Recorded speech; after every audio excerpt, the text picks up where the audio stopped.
신앙고백 말씀으로 수련 예배 드립니다.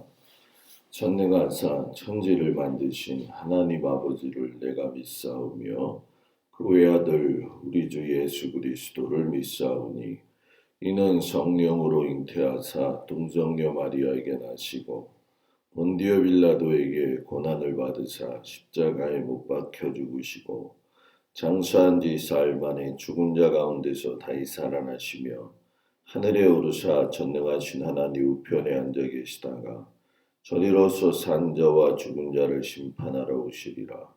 성령을 믿사오며 거룩한 공예와 성도가 서로 교통하는 것과 죄를 사하여 주시는 것과 몸이 다히 사는 것과 영원히 사는 것을 믿사옵나이다.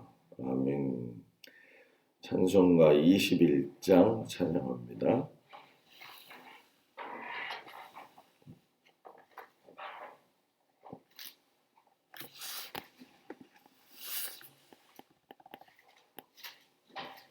찬송가 21장.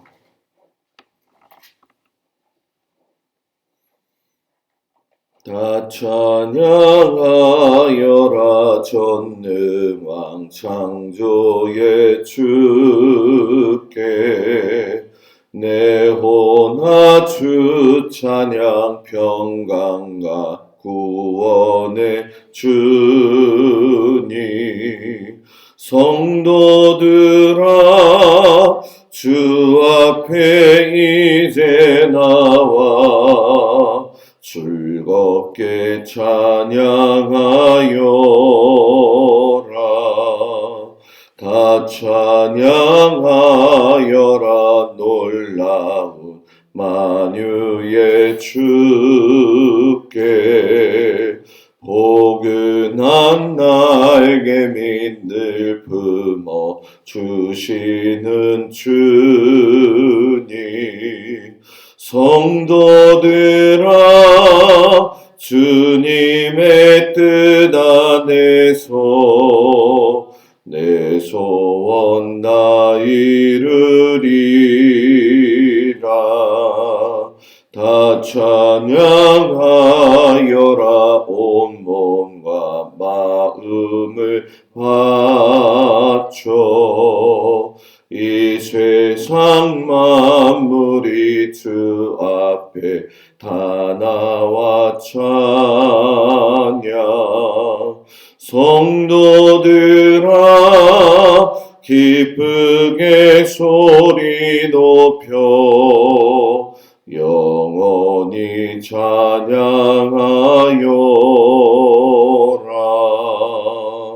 아멘.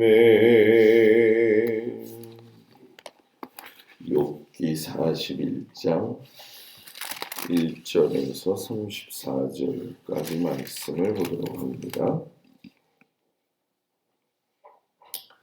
욥기 41장 1절에서 34절까지 41장 전체를 교독합니다. 내가 낚시로 리워 야단을 끌어낼 수 있겠느냐? 노끈으로 그 혀를 맬 수 있겠느냐?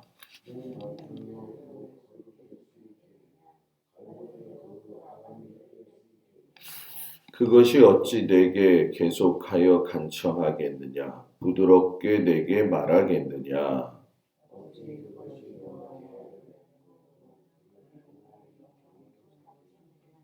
내가 어찌 그것을 새를 가지고 놀듯 하겠으며 내 여종들을 위하여 그것을 메어 두겠느냐?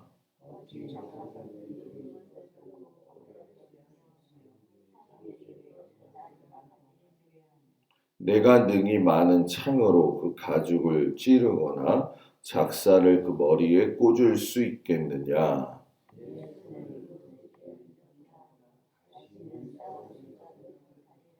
참으로 잡으려는 그의 희망은 헛된 것이니라. 그것의 모습을 보기만 해도 그는 기가 꺾이리라.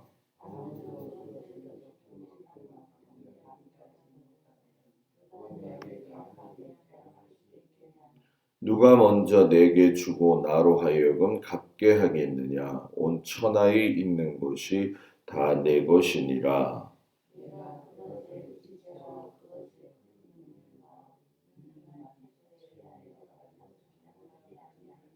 누가 그것에 겉가죽을 벗기겠으며 그것에게 겹재가를 물릴 수 있겠느냐?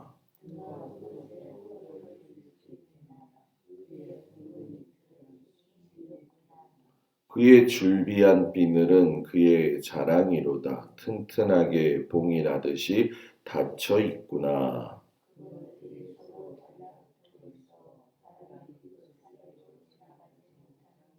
서로 이어져 붙었으니 능히 나눌 수도 없구나.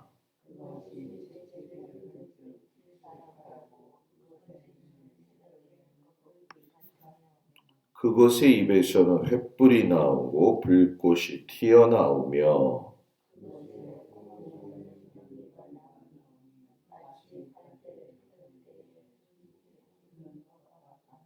그의 입김은 숯불을 지피며 그의 입은 불길을 뿜는구나.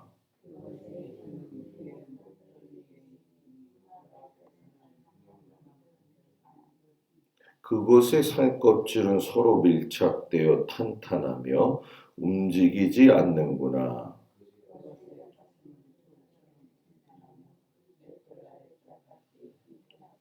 그것이 일어나면 용사라도 두려워하며 달아나리라.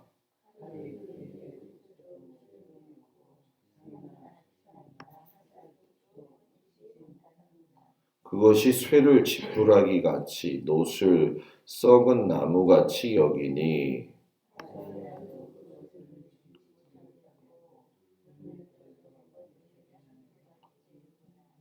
그것은 몽둥이도 지푸라기 같이 여기고 창이 날아오는 소리를 우습게 여기며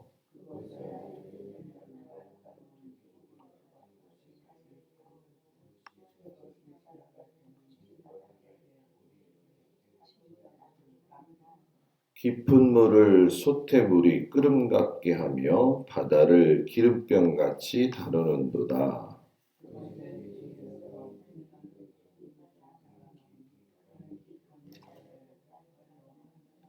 세상에는 그것과 비할 것이 없으니 그것은 두려움이 없는 것으로 지음받았구나. 그것은 모든 높은 자를 내려다보며 모든 교만한 자들에게 군림하는 왕이니라. 아멘. 추운 날씨에도 주님 앞에 온 성도들을 축복합니다. 어제 베헤못에 대한 이야기를 했지요, 하나님이. 그리고 오늘은 하나님께서 리오야단이라고 하는 짐승인지 하여튼 간에 우리로서는 머리로 상상할 수밖에 없지만 그 어원을 살펴보면은 대충 알 수 있는 존재를 이야기하시죠. 리어야단도 베헤못과 더불어서 어떻게 보면 신화적인 동물이 될 수가 있습니다. 그러나 분명한 건 하나님께서 이 부분에 대해서 말씀을 하셨다고 한다면 분명히 존재했구나 하는 것도 알 수가 있지요. 이 리오야단에 대한 것들을 성경에서 찾아보게 되면 이사야서에서 그것이 등장을 하게 되어지는데 이 이사야서 27장 1절에 보면은 날랜 뱀이다 또는 꼬불꼬불한 뱀이다 이렇게 얘기를 해요. 욥이 언급한 그 리오야단에서는 바다나 바다의 괴물이다라고도 이야기를 합니다. 그런데 이제 성경이 발전되어지면서 70인역 같은 성경에서는 리오야단을 이야기할 적에 혼돈의 용이다 이렇게 얘기를 해요. 그래서 영어로 우리가 잘 아는 드라곤 해가지고서는 우리가 매번 들었던 그 용이라고 하는 그 상상의 동물로 표현이 되어진다는 거죠. 그래서 이 드라곤이라고 하는 용은 단순히 그냥 드래곤이다 이게 아니라 혼돈을 일으키는 용이다 이렇게 얘기를 해요. 그러니 하나님이 묻고 대답하는 입장에서 너가 리오 야단에게 할 수 있는 일들이 있느냐 없느냐 이것을 열거하는 것이요. 이것은 사람인 여러분과 저에게도 똑같이 욥에게 물으시는 것처럼 물으시는 그러한 내용들입니다. 너가 리오 야단처럼 이렇게 강한 힘을 가지고 있는 존재더냐. 사람이 얼마나 약한 존재예요. 그죠? 우리 주변에는 지금도 리오야단 같은 존재들은 아직도 많다고 저는 생각을 해요. 리오야단은 하나님이 말씀하시는데 보기만 해도 너희들의 기가 꺾일 것이다. 그 누구도 포획할 수도 없을 것이다. 그러니까 우리 주변에 보면 리오야단 같이 우리가 기가 꺾이고 또 어떤 때는 진짜 누구도 손댈 수 없을 만큼의 두려운 존재, 감히 손을 대지 못하는 존재들이 참 많이 있잖아요. 그럼에도 불구하고 하나님께서 왜 이 리오야단에 대한 말씀을 하셨느냐.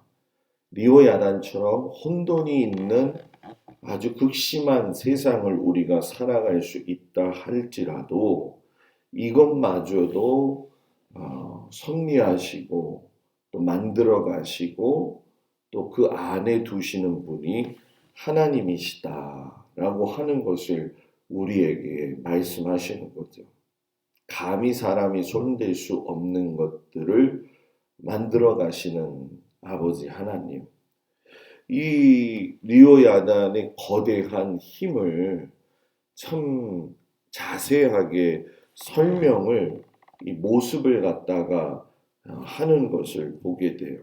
무시무시한 이빨이 있고 눈과 코와 입에서 불꽃이 튀고 연기가 난다.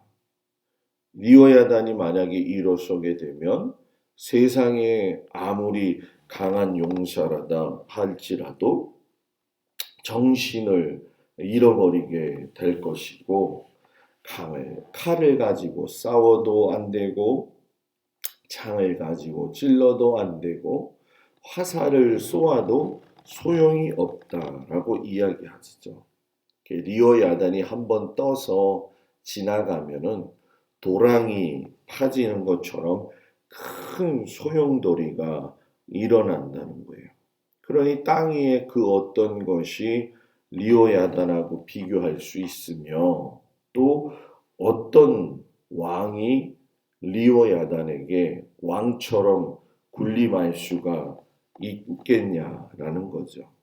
하나님이 왜 욥에게 어제는 베헤못을 이야기하시고 오늘은 리오야단을 이야기하시면서 무엇을 강조하고 싶으신 거냐? 그것은 인간이 제어할 수 없는 것을 하나님이 말씀하시면서 나는 그것을 제어할 수 있는 권능의 능력이 나에게 있다 하시는 거죠. 결국 욥에게 이 말씀을 하시는 건 너가 나에게 맞서려고 시도했다는 거죠. 우리가 욥을 보면 아시겠지만 대단히 그 당하는 고통 속에서 여러 가지 복잡 미묘한 그 감정과 신앙의 교차와 두려움과 굉장히 많이 일어났죠. 그래서 하나님에 대해서도 그 존재감을 가지고 항변하듯이 이야기도 하기도 했고 또 우리가 보면은 욥이 자신의 삶이 태어난 것에 대해서조차도 하소연하고 한탄하는 탄식의 소리를 들었죠.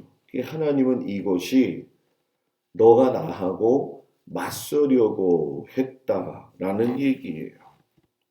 리오야단에게도 네가 맞서지 못하는데 그걸 제어하는 나를 갖다가 맞서느냐 하는 그런 모습을 이야기하면서 너가 나를 법정에 세워가지고 내 자신을 고발시켜서 나를 갖다가 법정에 세우려고 했느냐 하면서 욥의 생각이 짧기도 하지만 너의 그 무례함, 너의 그 생각의 짧음에 대해서 내가 은혜롭게 너에게 베풀었다라고 하는 것을 말씀하시는 거죠.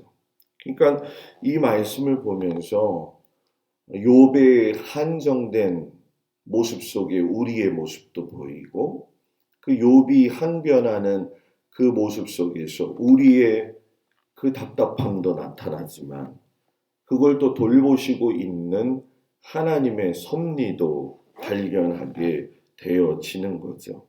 욥이 하나님의 위엄과 그 권능의 능력을 가볍게 여기면 안 되었던 것처럼 우리가 이 권위에 대한 하나님의 부분을 다시 한번 생각해 봐야 되죠.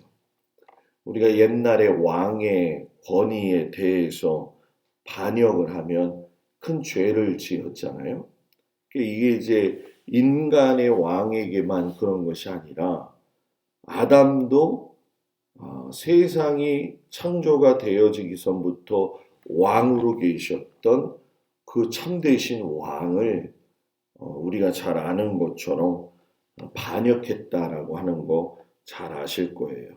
그러니까 하나님은 이 욥을 이야기하시면서 아담도 이야기하시고 그런데 그 아담은 하나님 왕의 권위에 반역한 것을 이야기하시지만 또 하나님은 반대로 왕의 권위에 아주 겸손하게 순종하시고 순복하셨던 예수님의 모습도 보여주시는 거죠. 결국 이 베헤못과 리오야단을 통해서 하나님은 어리석은 자들은 하나님의 권위에 도전하지만 지혜로운 자는 만왕의 왕으로서 위엄을 그 왕 대신 하나님께 찬양을 돌린다. 이런 말씀을 하고 계시는 거죠.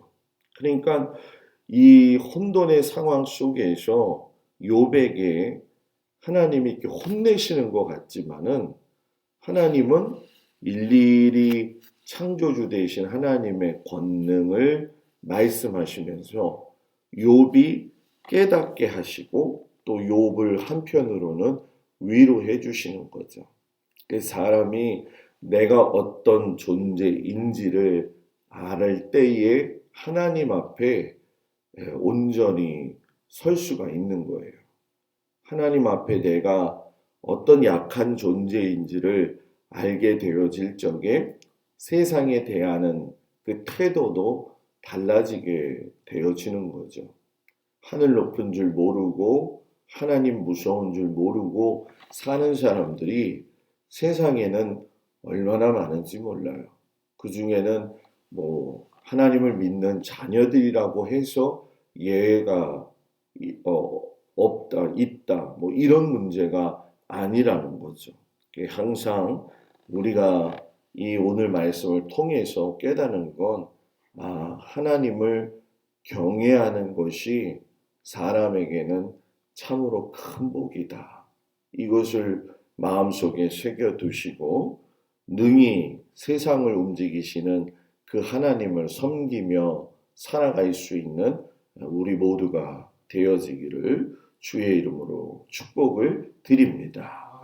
기도하겠습니다. 세상에서 가장 강하다고 하는 것들도 하나님의 손바닥 위에 있는 그저 피조물에 불과한 것을 오늘 하나님께서 말씀하십니다. 우리의 힘과 능력으로는 도저히 어쩔 수 없는 두려운 것들이 얼마나 주변에 많이 존재하고 있는지 모릅니다. 그러나 하나님은 그것까지도 능히 다스리고 계시는 분임을 우리가 격려하게 받아들일 수 있게 하여 주시옵시고, 이런 모든 상황들을 붙들고 계시는 하나님을 바라보면서 아버지 하나님의 권능을 깨닫고 하나님이 주시는 위로를 깨닫고 살게 하여 주시옵소서. 날씨가 추운 가운데 있사오니 성도들을 주님 붙들어 주시옵시고 함께하여 주시옵시며, 주님 무엇보다도 건강으로 챙기시고 인도하여 주옵시며, 일터를 붙들어 주시고 가정을 붙들어 주시며, 또한 아버지 하나님 사랑하는 자녀들을 붙들어 주시옵소서. 주께서 늘 우리와 동행하심을 오늘도 감사함으로 마음을 가지고 살아가는 우리 모두가 되게 하여 주옵소서. 예수님의 이름으로 기도드렸습니다. 아멘. 하늘에 계신 우리 아버지여, 이름이 거룩히 여김을 받으시오며 나라의 마옵시며 뜻이 하늘에서 이루어진 것 같이 땅에서도 이루어지이다. 오늘날 우리에게 일용할 양식을 주옵시고 우리가 우리에게 죄 지은 자를 사하여 준 것 같이 우리 죄를 사하여 주옵시고 우리를 시험에 들지 말게 하옵시며 다만 악에서 구하옵소서. 이 나라와 권세와 영광이 아버지께 영원히 있사옵나이다. 아멘.